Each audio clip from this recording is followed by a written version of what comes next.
Oi pessoal, tudo bem com vocês? Eu sou a Sandra Valota, seja bem-vinda a esse canal. No vídeo de hoje nós vamos dar um talento nesses vasos.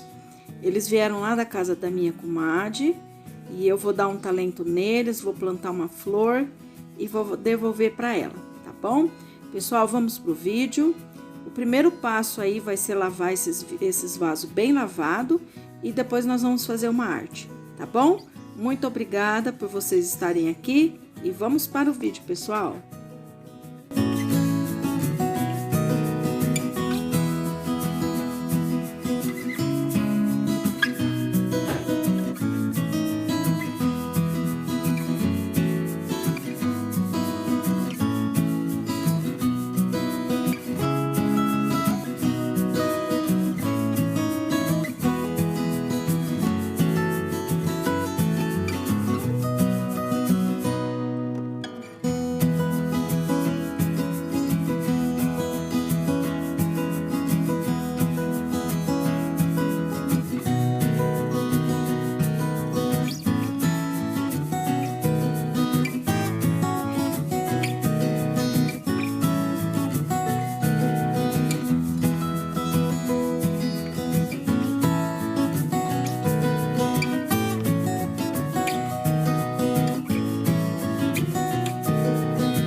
say goodbye yet. Can I change your mind? Então, pessoal, esse vaso aqui, ele tava bem quebrado aqui, ó, bem manchado de preto, umas manchas pretas. O que eu fiz? Eu só passei aqui uma tinta, é uma tinta imitando a cor cerâmica e fiz essa decoração. Segundo vaso aqui também, eu fiz aqui, passei aqui umas manchas que tinha de tinta. Eu passei essa cor meio que cerâmica, eu gostei que ficou um tom sobre tom, eu achei que ficou muito bonito, eu gosto. E fiz essa costela de Adão. Tem umas manchinhas aqui, ó, mas eu achei que isso aqui é indiferente. Já o terceiro vaso, esse é pesado.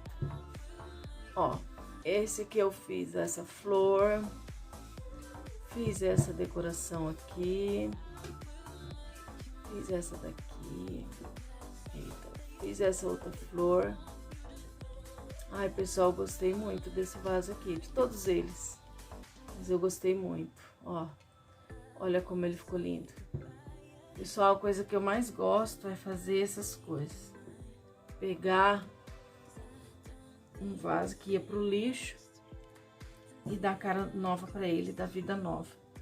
Agora eu vou lá plantar minhas plantinhas aqui dentro e eu mostro para vocês como ficou, tá? Vamos lá. There's not much to do when all I can is thinking about you. Not doing well, don't know where you are, 'cause you're not here. It's been way too long. If I could lay down beside you, I would. When nothing really matters, that's all I wanna do. I hope that you are safe and that I will see you soon. If I could lay down beside